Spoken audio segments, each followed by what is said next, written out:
pledge allegiance to the flag of the United States of America and to the republic for which it stands, one nation, under God, indivisible, with liberty and justice for all.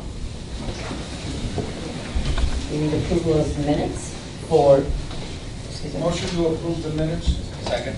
all in favor? Aye. Motion carries. Okay, we are going to right away just kind of move into the exciting part of our committee, and I am so honored and pleasure to introduce, we're going to kind of lift this up with Senator Connolly and Senator Bertino-tarrant. Could you please both come up into...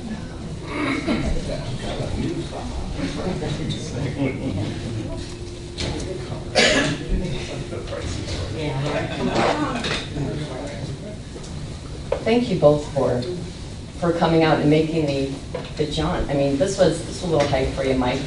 I'm glad you found us. And we all know, we sit here in legislative committee and we had an exciting and different ups and downs year in Springfield. As Senator Connolly said, well, what would you like for me to discuss? We have all inquiring minds want to know, what it was like. We had our Representative Batnick and as well as Representative Al Riley in a couple months ago. And they kind of gave on the House side of where the climate was and what was going on with this year in session. And so we would really appreciate if we can kind of hear onto the Senate of where the feelings of what kind of just went through and maybe what you foresee in the future. Go ahead. Press the star. I never got those when I was in grade school. The nuns were always like, no stars for you, Michael. I have a twin sister. She got all the stars. Trust me. She still gets all the stars. Senator Michael Connolly. I represent Wheatland Township, a big portion of Wheatland Township in Will County. And thank you for inviting me today.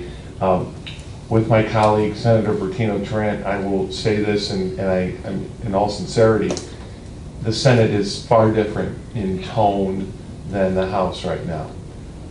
The state Senate, if I can be so bold as to say, we probably would have had a budget deal a year ago if we were a unicameral legislature like Nebraska, but we're not. So what is happening in Springfield, we have an impasse, in my opinion, over a couple of things. The governor has indicated a willingness to sign a revenue bill, and I think after the Supreme Court's decision on pensions, I'm hard pressed to believe that there won't be a revenue bill. We have incredible obligations that have to be paid over the next 30 years, if you will.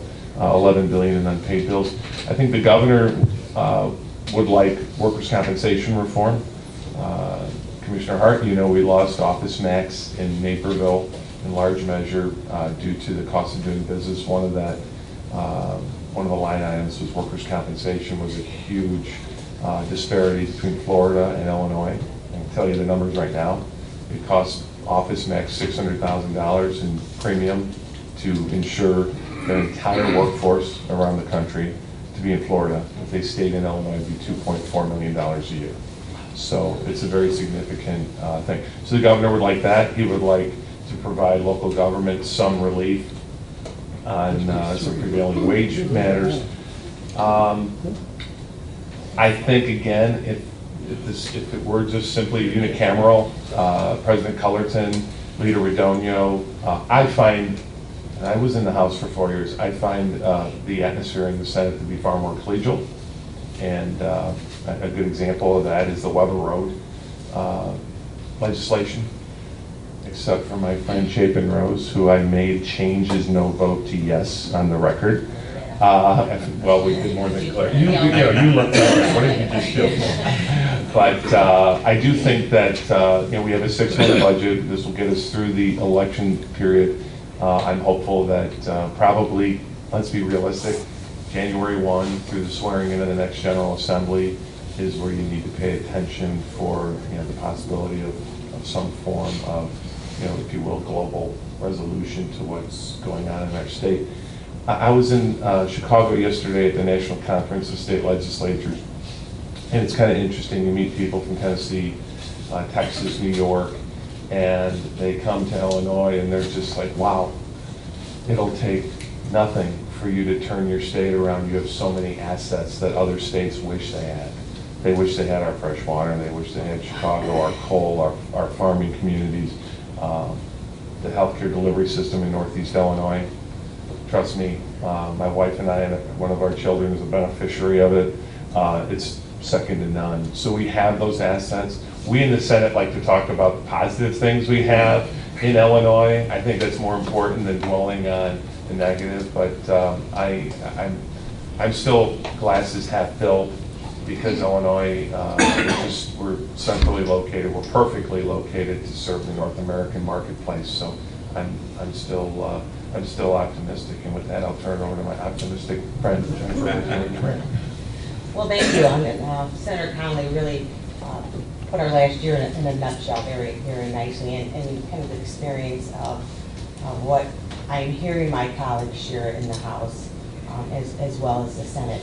You know, we talked about these working groups, and again, I think there's a lot of sincerity in trying to come up with some compromises in regards to some of the bigger items. And I think workman's comp is one of the topics that we repeatedly hear.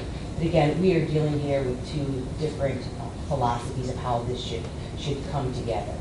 And we have to be careful. And so we have talked about the 2011 change and not seeing, whereas even the governor's staff has reported we should be seeing some changes in the cost in workman's comp.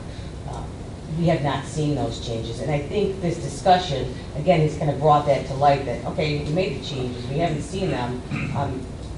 It's a good thing. It's brought it to light. Now we have to go back and look at why employers are not seeing those changes. As well as, again, I think there is a willing to compromise, to come to some type of agreement. I don't know, that's not my expertise. I don't pretend that to be my expertise, but I know we're not going to see great strides. Again, I don't think we're going to see an overhaul completely, but I think it's about coming to the middle, and people are willing to make steps as to not, obviously, we don't want to hurt people in the process.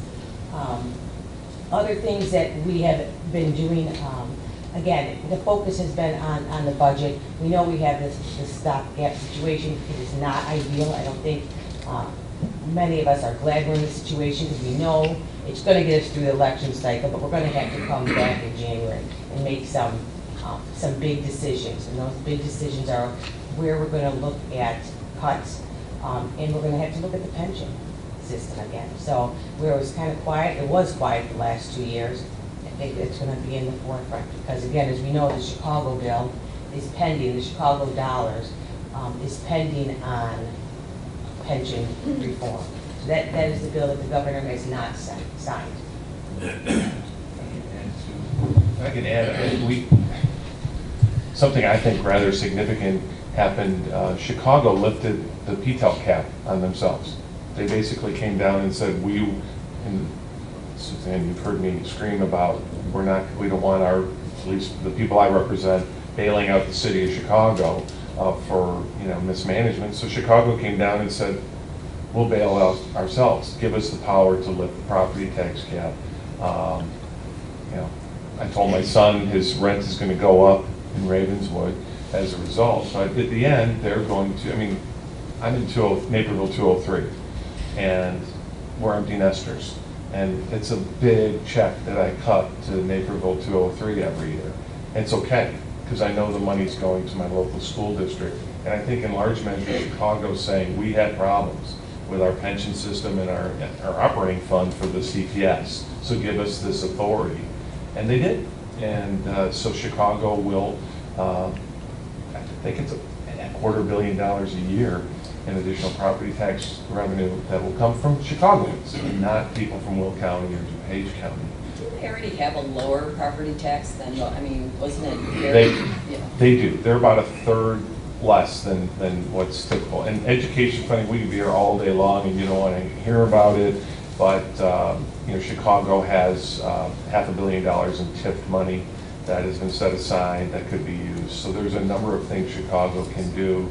But again, it's all part of the discussion. As Senator Bertino-tarrant said, pension reform is part of the deal that was made with Chicago, because we have to have substantive reform. The Supreme Court's not giving us a lot of direction or a lot of leeway, but I think you're going to see, I know there's a working group because I've met with some of them, and I want to also say too, before I get off the stage, we've had working groups on any number of issues, workers' compensation, regulatory reform, and they've been meeting for 1.5 years, and they've been meeting in good faith. They have substantive proposals, all of which I think would be part of a global resolution, and I want to commend all my colleagues on both sides who have been meeting. There's spirited discussions on issues that there's some things some Democrats are going to have to vote for they're not comfortable voting for, and same with Republicans, but certainly pension reform is it's 23% of our budget. Most states it's 8%. That has to change, because that's coming from local government, counties, schools, social services. Yeah, I had a heated discussion with a lot of residents yesterday from my neighborhood, and pretty much everybody is fed up with taxes. I'm talking about a mixed group of people that don't vote, people that are independents, Democrats, just people from the neighborhood. There's everybody. And the biggest concern they got is that public sector employees have a union that gives them a raise every year, and they're not in the public sector unions or public sector employees that aren't in the union. So their disposable income is dropping every year because the taxes go up. And the taxes are going up because the state is doing unfunded mandates on our schools and on the county. And so inadvertently, you guys say this is a law, and then all of a sudden the local taxing bodies got to pay for it, and so then they raise their taxes. So, because they were complaining to me about really bad about the early voting, voting the same day and the cost and this and that. And I'm telling them, well, this is the law now. You have no choice. Well, who passed that stupid law? That's the question I got. And I said, well, that was the state. And that's so that more people get an opportunity to vote. And then, then you go into the rest of the minutia about how you have all these different days to vote, and different ways to vote, different ways to register. So my question kind of is, when you guys decide to make a law, does somebody evaluate the cost of local government? Because I know actually in the statutes it says you can't give us unfunded mandates. It's right in your statute. But yet you do. So do you guys discuss that, or do you just nobody really pays attention? Or how does this all come about that we get all these different rules? Thanks, Steve. I know I hear the same day voter registration that regularly, especially the 97th district there. Again, we talk about unfunded mandates, and it's something we repeatedly hear whether you're in schools, whether you're in the municipalities, whether you're in a county, whether you're a state. It seems like we can always point fingers. When something happens to a local taxpayer, it's the county's fault, and then the county can say it's a state fault. The state can say it's a pointing the fingers game. And I know we repeatedly hear regarding this same day voter being able to vote. And again, my argument with that, my support of that is we are in the United States of America. Our number one freedom is having the ability to go out and cast a vote, and we should we should be encouraging this. We should want this to be able to exercise our freedom to get to vote. And I've heard the argument, well, people are too lazy to do it. We don't understand everyone's circumstances. And again, it's easy to point fingers and say they're lazy, so they shouldn't have to vote. My argument is, again, it's one of our greatest freedom. We should be encouraging people to vote, and we should make every opportunity available. And I've been following too is that because of how the law is set up, we're actually getting It's actually going to court because we're not allowing more freedoms, because it's only in certain, in certain precincts. So again, I don't know if that's it's a ploy to hold this up or to stop it, but again, it's a cost. I know the county had to put in money to buy the poll books. It's not a repeated cost. You're not buying new poll books every year. It's a more accurate. And we talk about fraud.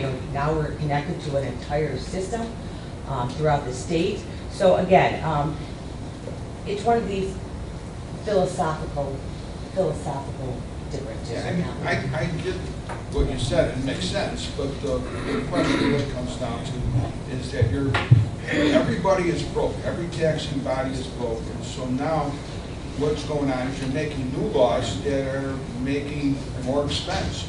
And so that's kind of the bottom line. The same with the every year people get step raises or raises, and their pensions go up, and then I don't know the exact numbers, but they put in a couple $100,000 and they got a couple million, in retirement. Senator Connolly, did you have a comment? So I mean, I that's think what I'm trying to get at. How do you answer? We do have staff. How do we answer that stuff? But we do have staff that does a fiscal impact on these types of mandates. I think our entire side of the aisle voted no on that bill you're talking about, same day going. For that reason, I know in DuPage County, Bob Saar is just livid because it's a cost, and then there are places where they couldn't get it done quickly, so there's arguably a civil rights violation because people didn't have that chance for same day voting. But I mean, unfunded mandates is something the governor and the lieutenant governor I know is taking up. It's a big cause, and it's a bipartisan commission as well. We are looking for, and I know Senator Bertino-tarrant in her prior life probably was screaming at us about unfunded mandates for the Regional Office of Education. So we understand that issue. I mean, it's a huge expense, and it happens every year, and we get up and we'll let Nat Murphy, in the House they used to have Susie Bassey had a list of all the unfunded mandates, and she would read them off, about 90 or 100 of them, and Barbara Flynn Curry would try to stipulate to the list. But so we're trying to eliminate those for purposes of giving local government some breathers. And finally, I was at the Carroll Stream Village Board meeting a few weeks ago, and maybe the most fun 45 minutes of my entire political career because of the tone. It was very spirited, if you will, but professional. And one of the trustees brought up that the Park District in Carroll Stream, they're worried about property tax freeze because we may lay people off. Well, I represent Naperville, and what was once Alcatel-Lucent and Bell Labs is now Nokia, and it was once 24,000 employees. It's down to about 2,500. So if you walk with me in Naperville or Lyle, I'll introduce you to all sorts of people who were laid off and found other employment, if you will. So, I mean, at some point, private sector solutions are going to be part of government in Illinois. It's not a question of if, it's a question of when. Thank you. Okay, I'd like to first of all thank the two senators for actually coming out today and for the work you do down there. And I've seen Senator Hastings speak quite a few times, and he's always said that he's been in Afghanistan, Iraq, Syria, now he's in Springfield. So I think a certain amount of accolade have to go to you because you stepped in a tough time. But I'd like to put a positive light on this too. Basically, the county of Will is actually doing very well. We actually have companies moving into Will, okay, with good paying jobs. Amazon is recently moving in. We also have companies that looked at Indiana that actually are relocating in Will. So I mean, we do offer something, and the state of Illinois is offering something, and I believe they are offering the people, the training, our residents, and I actually live adjacent to Indiana, and I can watch every day, I can watch the migration of those that live in Indiana moving or traveling to Illinois to actually go to work because we actually have the employment. You don't see the reverse movement on the vehicles out there. So again, and along that lines, Will County, actually we had some transportation issues. I know you both worked hard to resolve those, and we thank you for that, and I think we need to continue to move forward. And I just hope that in the message that you can bring back from Will County to Springfield is, okay, look, you know what, there's certain things that need to be done legislatively, and the budgetary issue, actually, we need resolution on that. And a quick question, though, for both of you is, in the future, do you see a certain amount of realignment or a new business model as far as what we're going to be required as a county to do versus what the state used to do in the past? Because basically we have health care issues, mental health care issues that we're actually probably going to have to step up to the plate. And we just returned from NACO, and one of our largest things as the counties go is across the U.S. is battling poverty and also battling health issues and mental health issues and also substance abuse problems. And we're actually in the collar here of Cook County. So those that associate everything being a city problem, it's really not that way anymore. So my question again is do you see a certain amount of realignment? Is the county's going to be asked to do different things in the future, finance different projects or certain programs that actually were provided by the state? So that just, if you could shed some light on that, thank you. Yeah. I won't be able to shed any light on that, so I'm sorry, Mr. Howard. You know, that is not a topic that has, you know, that I have been involved in regarding, okay, we can't handle it here, how can we put it on to the counties or the municipalities? No, that is not. I think we recognize what is our responsibilities, and, you know, I think we're trying to fix it at our level. You know, I have not talked about, I have not heard any discussion regarding changing the format, the things done in, you know, in the local government. Thank you. Jim? Yes, I had two concerns, one concern, one question. I do want to thank you guys for the job you do. I know it's tough under these circumstances. Steve, as far as your statement you made about public employees and getting raises, that's so far from the truth. I'm personally a public employee and I haven't had a raise in I don't know how long. So I just want to let you know that's not a lot of truth to that. Well, I think As it's, far as the workers' comp question, how do you guys see getting past that? To me, it seems like not really tied to the budget, or is it? I mean, it's just something, I know reform is needed, but it's... Here's a statistic that Leslie Munger's office did an analysis from 2002, the day that Governor Blagojevich was sworn in. I guess today's a landmark day for Governor Blagojevich, to today. And if Illinois had average economic growth, and I'm a White Sox fan, so I know what average is. It's like 79, 80 wins and all that. Or I'm a Bears fan as well, 79, 97. If we had average economic growth for that period, we'd have 19 billion in additional annual revenue. We'd be at 51 billion in general revenue. So the point the governor's trying to make, and I think if you talk to the people in the working group for work comp, we all kind of are on the same page. We have to grow revenue organically. We have to bring these businesses, we have to make Will County, and Will County, you have done a fantastic job, and you're very emblematic of the state. You've got you've got kind of the big city attributes, you've got suburban, you've got farm, you've got the intermodal, you've got the transportation infrastructure that most states wish they had, and it's the county. So we're trying to make it where not just Amazon, but Microsoft and others bring 2,000 jobs, not 30 jobs here. Just north of the border in Wisconsin, I take my daughter to Marquette. She goes to school there, and just across the border is that Amazon distribution center that employs like 4,000 people.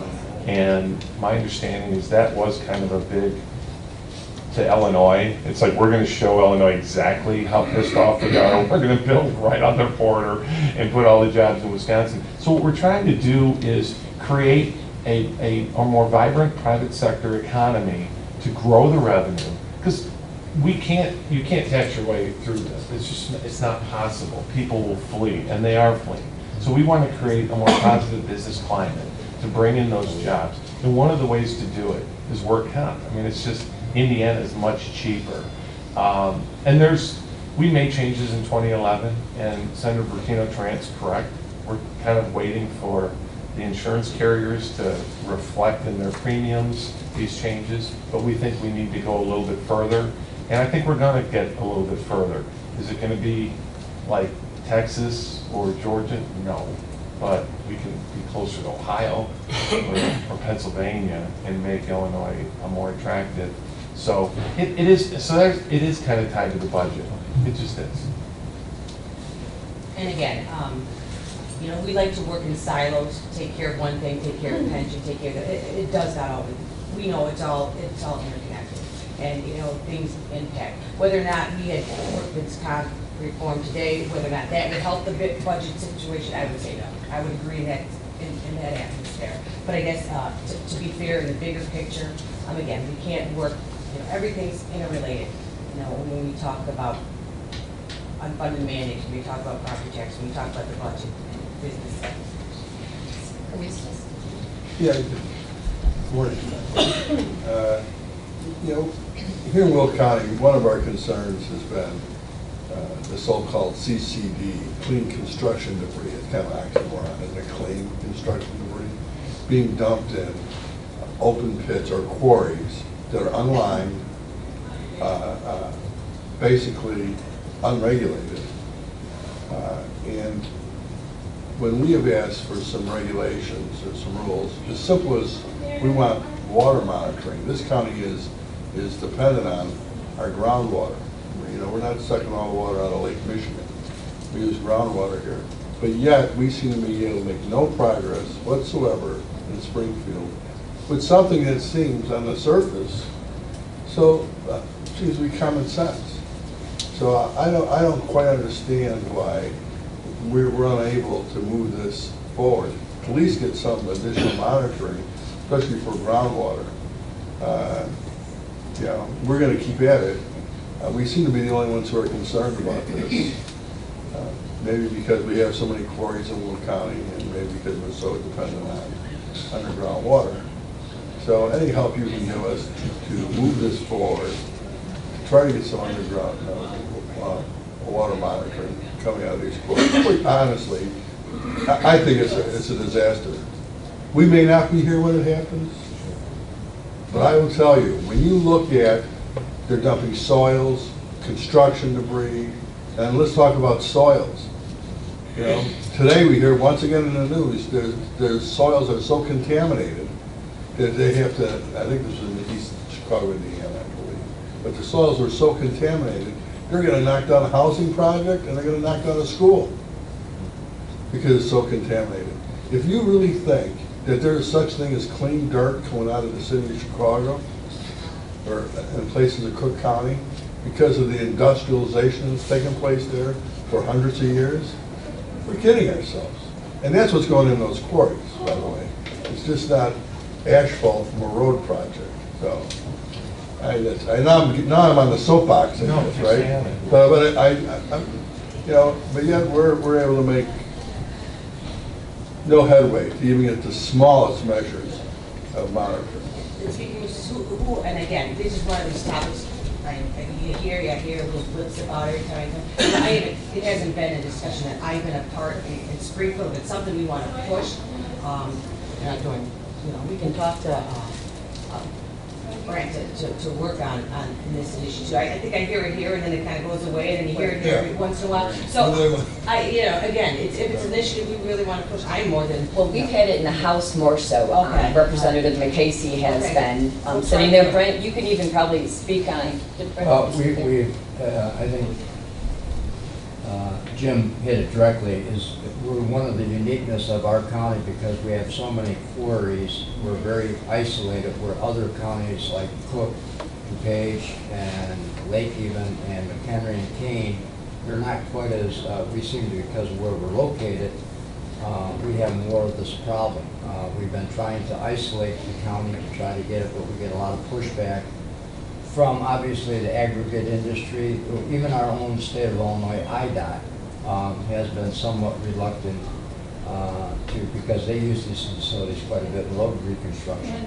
So we have been trying to push it, but we get a lot of pushback, in particular from Cook County, where they're looking at Will as a very easy place to be able to get rid of their debris, because they have moratoriums on landfill and whatnot in Cook County. So we become the orphan child down here. So it has been an issue. We've been trying to move it forward. We get a lot of pushback, but it is a big concern in Will County.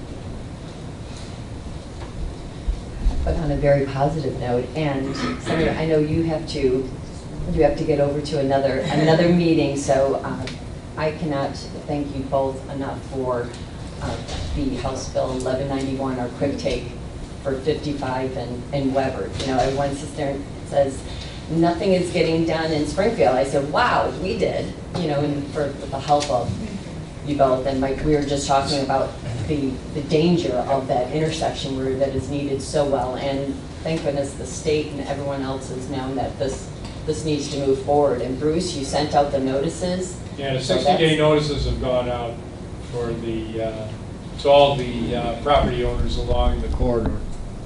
The governor signed it a couple of weeks ago, and we're going forward with that. So we just thank you for all of support that both of you give Will County. And anyone to know, Mike and I go way back. When you were on county board. Yes, I'm still Trustee, you go trustee, county board, state, senate. Going to see you in DC soon. What's going on? And Jeff, everything you've done for the school system in Will County. I mean, so we're very lucky. And this, you know, to say, you know, to sound like one of my children, you know, you guys both, the Senate just seems so much more grown up. So you play nice with others. And the day before I left the House to go to the Senate, President Cullerton said, "Are you ready?" I said, "Yeah, I'm ready." And he goes, "Well, you're leaving the fraternity house and going straight to the nursing home." Oh. So I'm really sure that's really what it is. And again, thank you for what you do. You're in great hands in Springfield. You've got great people representing you. And Suzanne's always in the middle of debate. I get a text message, you know, "This is important for Will County." And I'm like, I know. And Will County, I mean, DuPage is built out. We really are. We're a built-out county to the north. But Will County has so much potential. And years from now, people are going to look back at your board as the ones that steer it in the direction it goes. And it's exciting for all of you, and it's an honor and privilege to represent a small portion of Will County. You know, but all my portion of Will County. So my whole district, I thank you. I'm going to echo Senator Cook. Thank you for your work too. And you know, do not hesitate when there's an issue. You know, Brent does a fabulous job. I represent you, but it's always easy to send a, and I know Suzanne's great too as well, to send a text to say, hey, heads up on this issue, because things do happen. When you don't hear from your county, things get passed, you know, and voted on. And you know, like you said, we get analysis of what we look at. And you know, I can tell you, I'm sure you too. You look at who is opposing it, and you look at who is supporting it, and that does take a. No, thank you. You both are so good about getting right back to me going, this is, okay, good. Stop, go. Thank you. Bruce? Yeah, I just wanted to make a quick comment to the quick take bill, if I could, please. I wanted to thank the two senators for their support of this. This is only the second time that Will County has utilized quick take in front of the General Assembly. Only the second time. The first time also was on the Weber Road corridor. Quick take's a sensitive issue in Will County, as it is throughout the state of Illinois. But when we put a bill forward such as this, it's because it is a very needed bill that needs to move forward. The Senator Connolly and I talked briefly before the meeting here. He's in that area, he lives in that area, he drives Weber Road, he knows what an issue it is. We would not be bringing this forward if it wasn't for the safety issue that it is up and along the Weber Road corridor. And I really do thank the two of you for sponsoring this, helping us to move this along, because this is a big deal for Will County. This is one of the biggest projects we've ever brought forward. So I just want to thank you. The biggest project in District 1 for IDOT, correct? Yeah. So that's the big, yep. This is the big one. And it also helped, there was no residential that was at all taken, and it was frontage of businesses that had been praying for this to get through. So it just one of those things that the directions were all positive, which is nice in government, because we don't always see that. Thanks, everybody. Thank you. Thank you.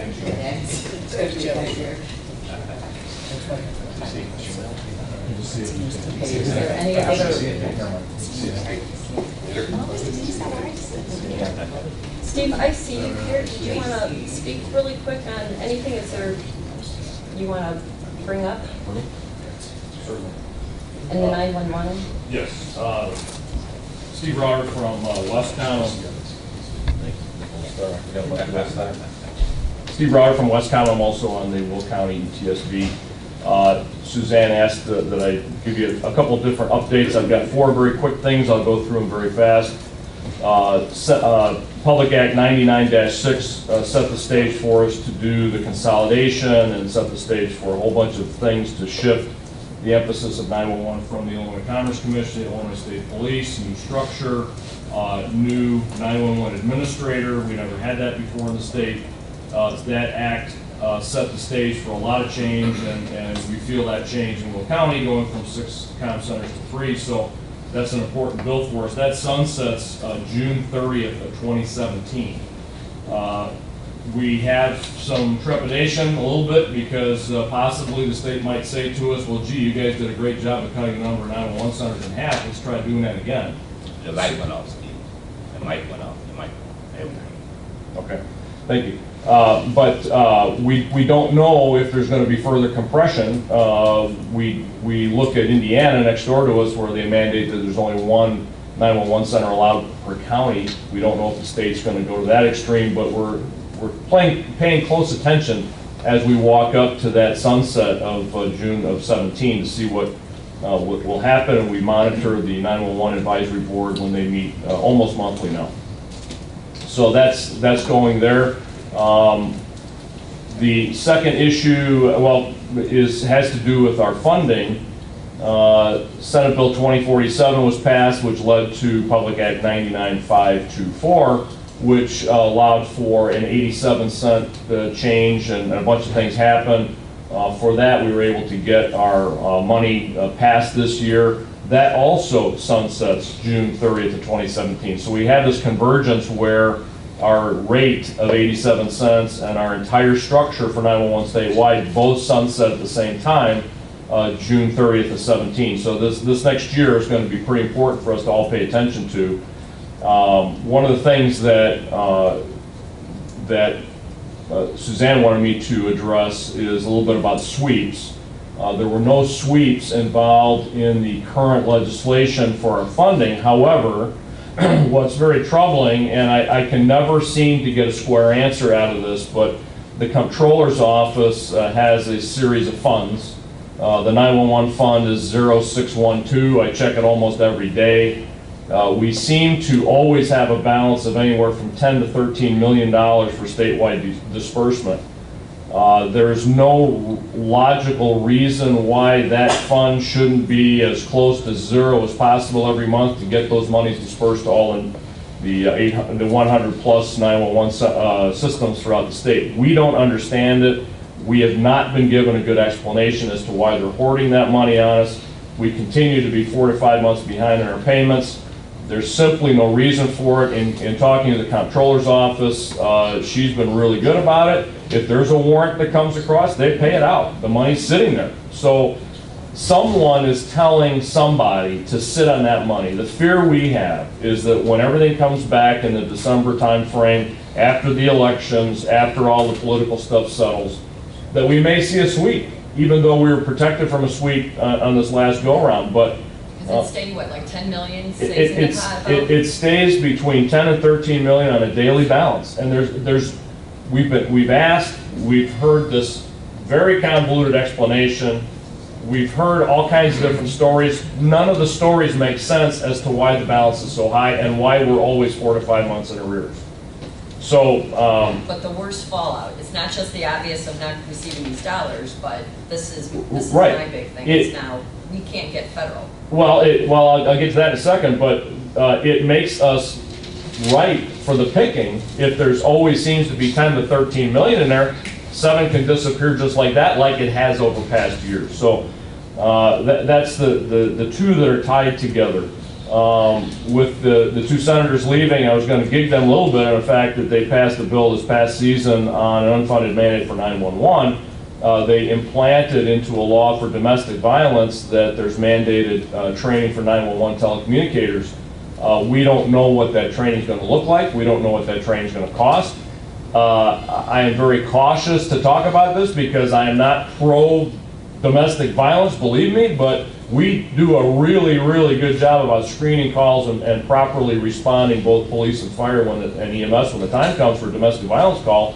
I don't know what the issue was. Were we doing such a bad job on the dispatch of 911 calls for domestic violence that they mandated training and certification for us? I don't get it. There was no need for it. It was passed without any consultation of our associations. It's an unfunded mandate, and it's not well explained as to how we're going to not only pay for it, but implement it. So that's an unfunded mandate. The main issue that Suzanne wanted me to talk about today was the sweeping of funds and the general impact.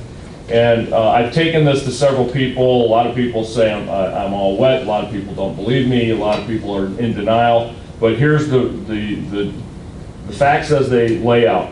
The Net 911 Act of 2008 was passed at the federal level, which set a lot of things in motion for improvement in technology. As I've told you in the past, we're using 1950s copper technology right now. The Net 911 Act set the stage for next generation 911 to get us into at least the 20th century, if not the 21st century. But that Net 911 Act of 2008 set the stage for the Federal Communications Commission to report every year to Congress the status of funding for 911 state by state. So each fall, the Federal Communications Commission is obligated to submit a report to Congress to tell them how the states are doing. Since 2008, the first reporting year was 2009. Since 2009, Illinois every year has swept funds. If we don't sweep funds this year, it's the first time since 2009. The state of Illinois has reported to the federal government that it has swept $51 million away from 911 funding for general fund or other purposes, which is frowned upon under the Net 911 Act of 2008. The only penalty for sweeping funds at the federal level is the denial of federal grant funding for 911 improvement. What that means is, since 2009, the state of Illinois has been ineligible for any federal funding. Some people say, well, there hasn't been any federal funding anyway. That's a false statement. The very first year, $43 million was put forward on competitive bids or competitive grants. We were not eligible for a penny of that. In 2012, there was $112 million available. Another year, there was $115 available. There's been money available. We don't know how much money Illinois has missed out on as far as federal grant funding. The irony of the passage of Public Act 99.6 is that by 2020, we're supposed to be next generation compliant throughout the state, meaning all the copper lines go away, we get into IP, we do all the improvements. So we've mandated it on ourselves to do next generation, but we've completely cut off our nose to spite our face on the ability to grasp federal funding to pay for that improvement. So we've boxed ourselves into a corner. We're hoping we don't see a sweep. Again, if we don't sweep this year, it's the first time since 2009, which is a shameful track record. $51 million has been taken from us. In real dollars, the County of Will represents around 9 to 10% of the total. So in real dollars, Will County has missed out on about $5.1 million in funding for 911 since 2009. That's real money.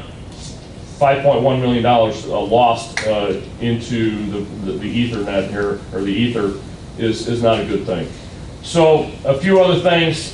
When the rate increase was taken to 87 cents, it shifted a lot of things. Will County for wireline was at 75 cents. It's now at 87 cents. Our neighbors in Grundy were $1.50.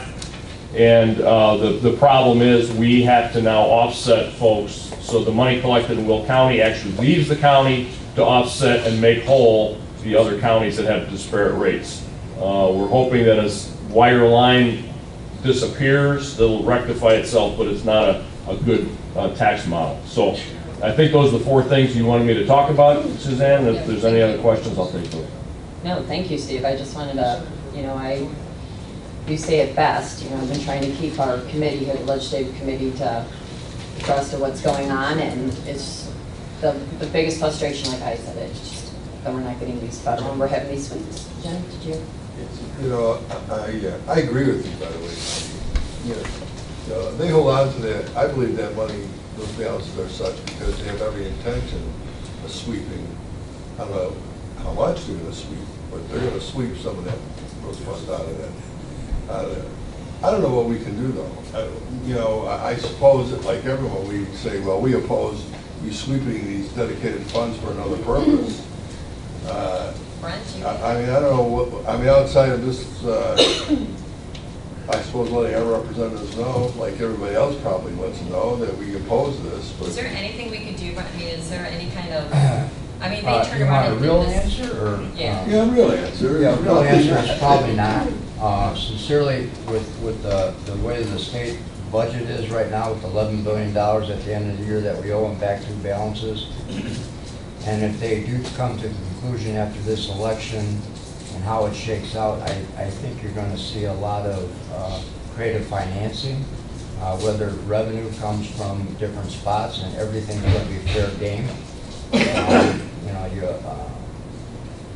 I think you brought up a question when the senators are here about what might be shifted to the counties and the local levels. I think that's a fair question, because I do think what you've seen with the health department, the courthouse, and other things that were important to the county, all of a sudden the funding's not coming down from the state. So is that a way to backdoor some shifting of costs to local governments? It's a possibility. I think we should be prepared for just about anything that could happen after November. And to be honest, I think the funds would probably be swept. And it's been a history there, and I think it's there for that purpose. But it's not unique in that situation. 911 funds are not unique. And quit writing down everything I'm saying.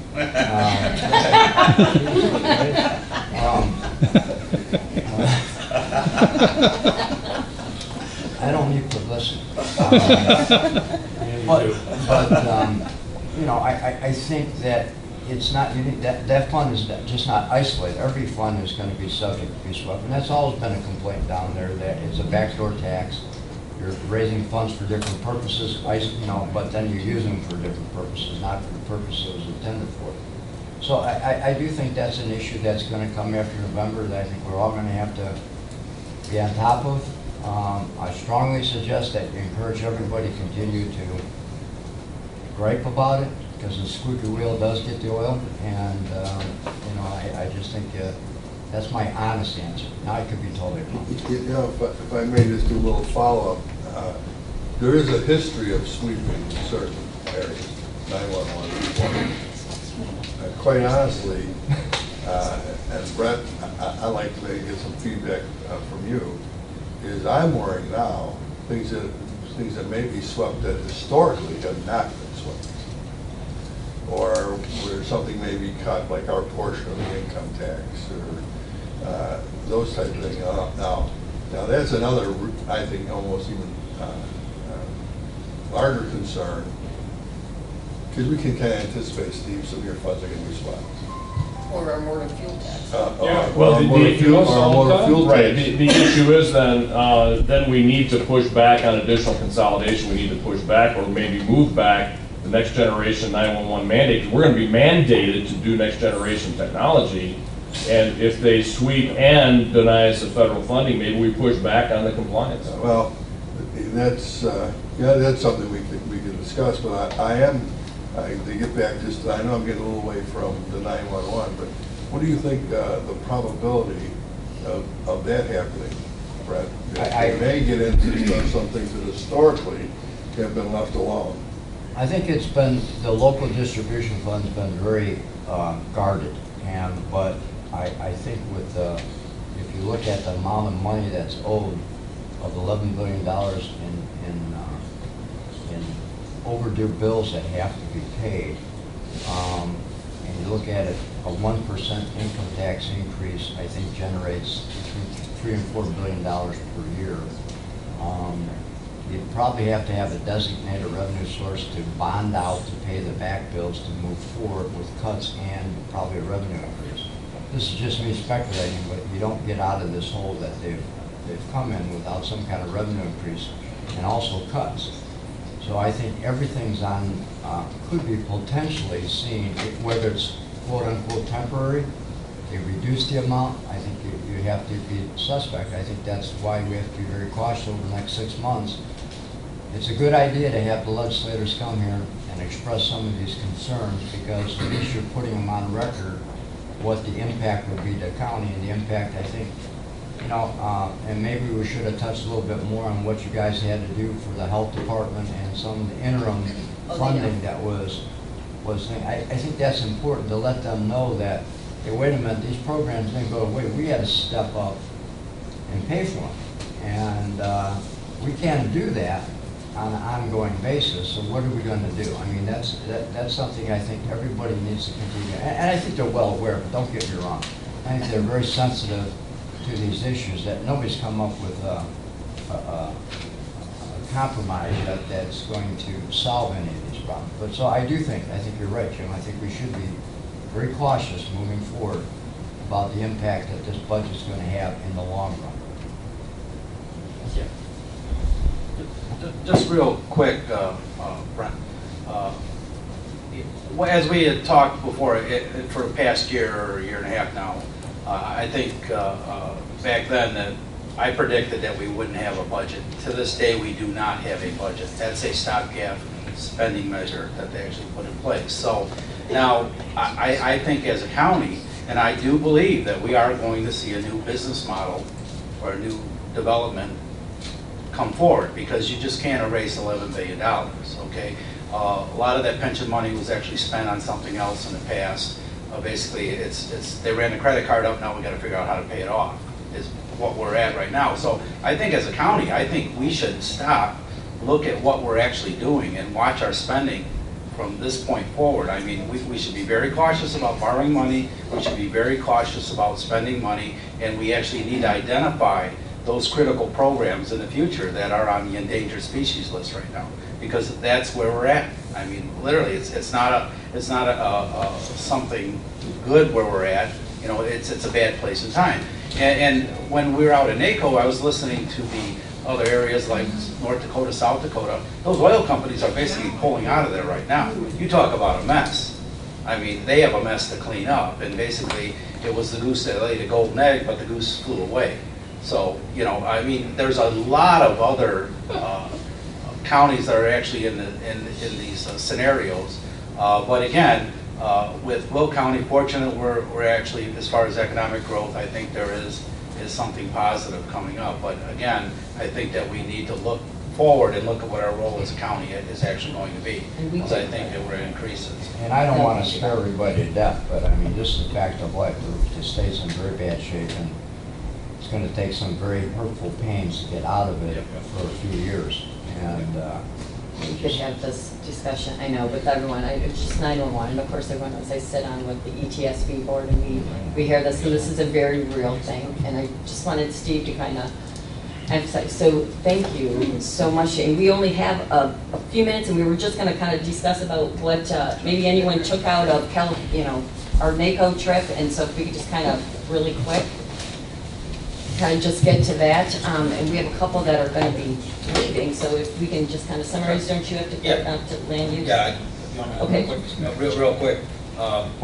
Basically, the NACO Conference, I'll give you a couple little facts here. We're comprised of 3,069 counties. That's how many counties are in the U.S. Interesting facts, $83 billion of the community health systems are administered by 750 entities in the counties. I mean, and I'm actually sit on the RAC committee and then the Rural Action and Affairs Committee.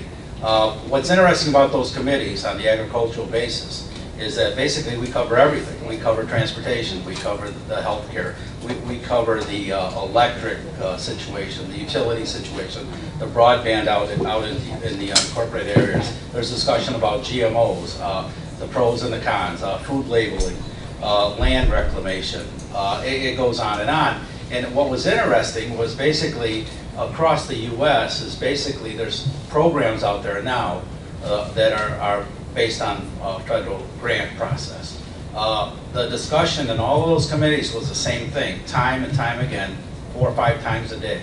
It was basically everybody's scared to death right now because on a national level, there is no guarantee that these programs are going to be in the future, depending on the leadership that comes in the White House. So I mean, again, that's something that affects everything that we do. And the interesting fact about agriculture is everybody eats. So we're there. I mean, and a lot of the areas as you fly back across the U.S., you look out of the airplane. I mean, it's phenomenal the land out there and then the areas of growth out there. So it's a very interesting committee that I sit on.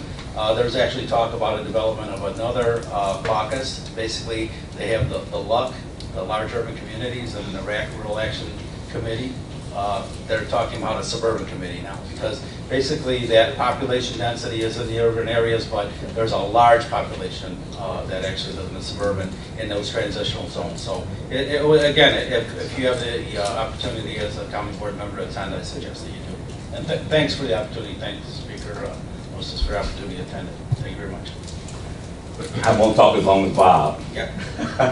But many of you all may know this and may not know this, but Will County pays dues to the National Association of Black County Officials. And my colleague Jenifer and I attended that. And they saw them elect a new president, young lady from Michigan. But a lot of their concerns are the same as some of the things that Bob has already mentioned to you. All of our officers of NACO came into the black organization and talked to us, addressed us. So their agenda is pretty much the same. But I think one of the things that I took out of there, and that you asked for, Chairman Hart, in your email, is that they're concerned about in their local counties all across America is some of the things that are going on in counties that African Americans are not getting a piece of the pie. Although their agendas may be the same, they're very concerned about their constituents in the black organization, that they want to see the same equality, I guess is the word I'm looking for, as across the rest of America. So that was my first time attending that. And I know Denise had been there before, and I met a lot of people there. And so I think it's well invested. And thank you so much for paying our dues. Thank you, Herb. And just a little side note, they had their conference, their annual conference was in Chicago. And Denise had gone, as well as Speaker Mustis and myself.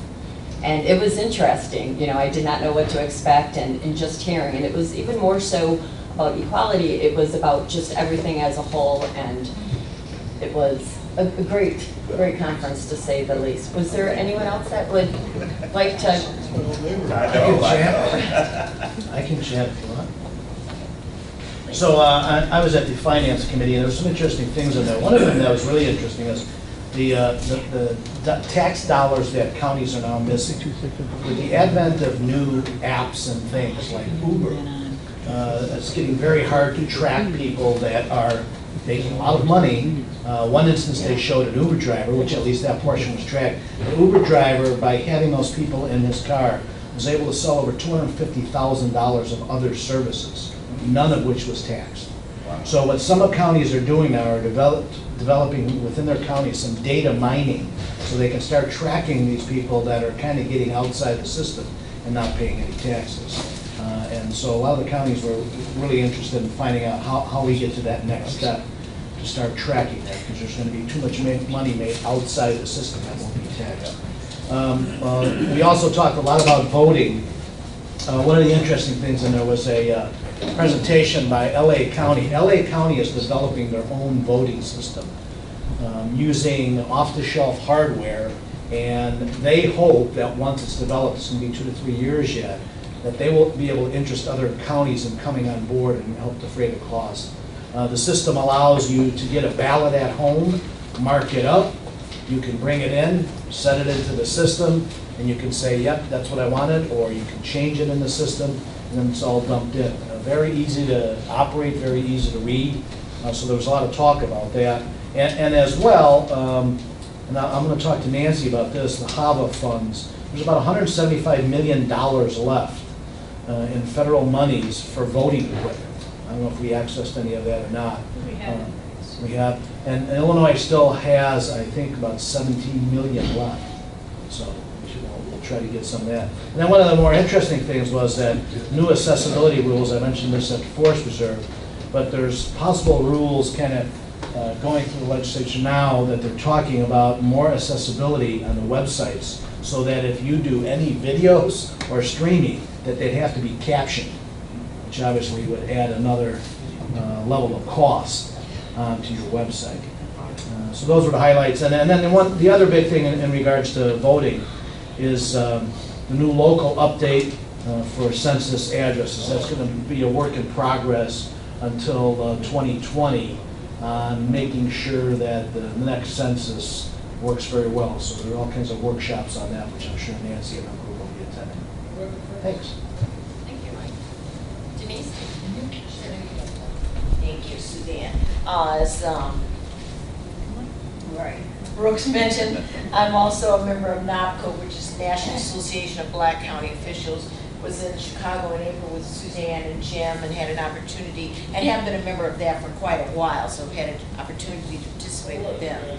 The committees that I serve on at the National Association of Counties are LUC, which is the Large Urban Counties Caucus, which is focused right now on opioid reduction, just as we are here. So that's a big thing nationally in bigger areas about the increase in use and accessibility of prescription drugs in the mainstream with their younger kids. As a matter of fact, they had a film made that they showed there and talked about how to get control of that kind of a thing.